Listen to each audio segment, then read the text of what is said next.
Hey, the two other songs that we haven't talked about is Letter of Apology. Hmm. Who is that to? Can I ask that? Is that Oh, sure. No, I love that you asked that. That's about it's a letter to Mother Earth. I wondered about that. Yeah, it's that. Yeah, that's probably all I need to say. And then if you go listen to it again, it'll all make sense. But Well, I wondered that just knowing a little bit about you and knowing that we are the caretakers, and it seems like we're not taking care. oh, so I was just asked a question a few weeks ago on just some written interview I had to do online, and it was a pretty interesting question. But it was if you had a time machine, what year would you go to, and what would you do? And it's funny. This is how hung up I am on this topic. I immediately wrote, I would go 500 years into the future, and I would see what our current behavior has done to the planet, and maybe nothing. Maybe, like the end of this song suggests, maybe there's less humans because the planet just won, and they were like, and there was an ice age that took out 3 billion people, Mm-hmm. and it's basically told us in a harsh way that you guys should listen to all the global warming warnings. Uh, Maybe we're thriving. Maybe there's 30 billion of us or 50 billion of us, and we've found ways to just, we don't need trees anymore. We don't.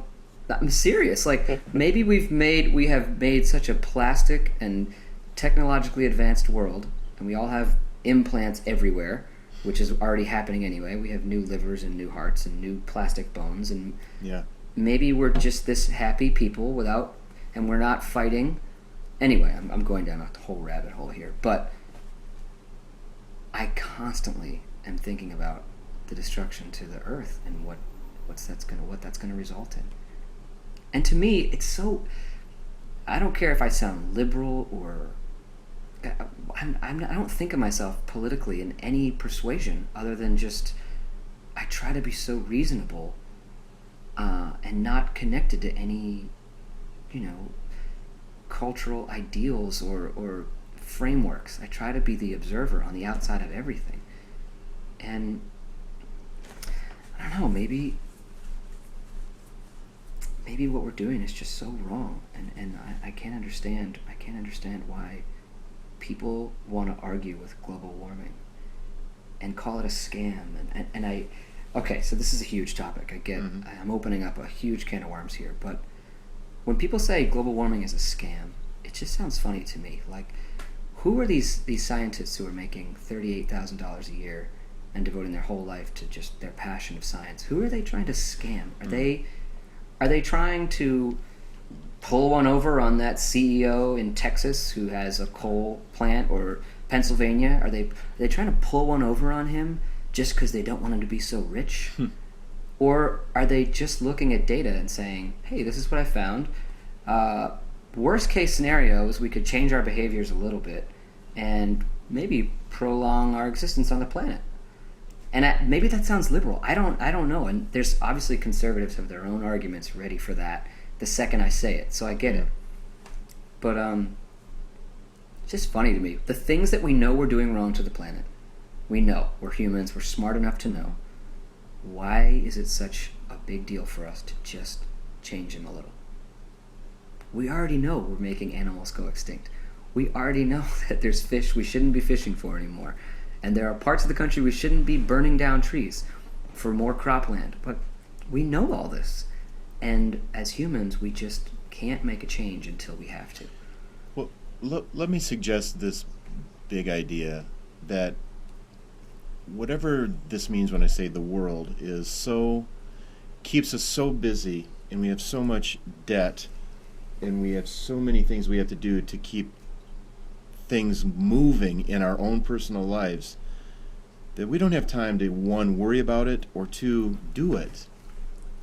Because the big ball that we're on is spinning so fast, and we're trying to keep up, so I don't even I think most people don't care. I think there's 10% of the people who want to argue it, and make it a political issue, I guess. But I just know that my wife's a teacher, and it's like in the last couple of years, they finally have recycling bins in there. The last couple of years.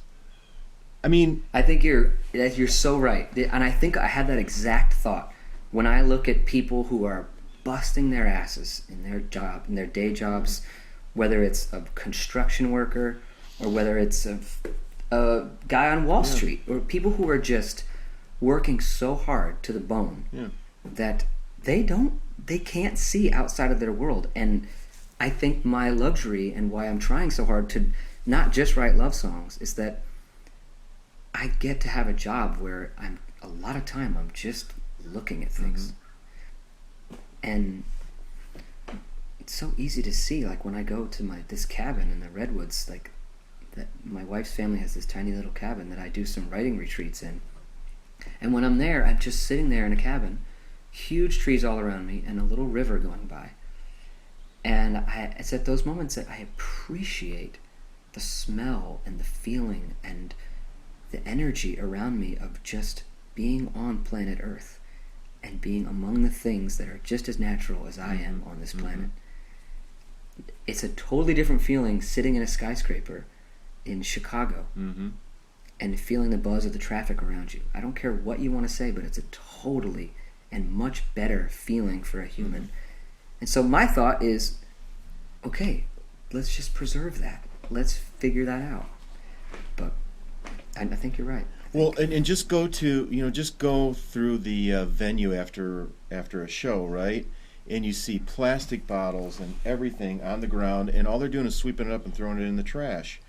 And I'm just going like, couldn't we all have? I mean, I'm talking very simple stuff, right? Just couldn't we have a recycling bin? But most people don't even. It could be there, and it's just I can get out of here faster and get to bed, or go see my friends, or get to my softball game if I can get this swept up and get it in the trash.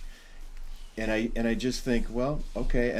So at the end of the day, it's like, thank God somebody like you is bringing attention to it, and I can say it to my family. But even now, I can tell you, I have more trash receptacles in my house than I do recycling bins.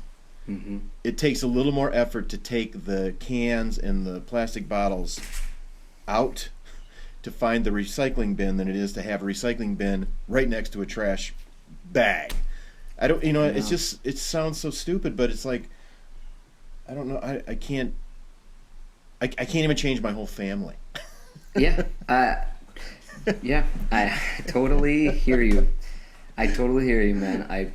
It's so hard because the way the general population is that people like us who maybe are trying to say it to other people, you just sound annoying to people. Yeah. If they don't have time for it, then they're just like, dude, shut up about recycling. Okay, it's just a plastic bottle. And it's like, okay, I'll just shut up. But we can just do better. I mean, I know. we can just do better.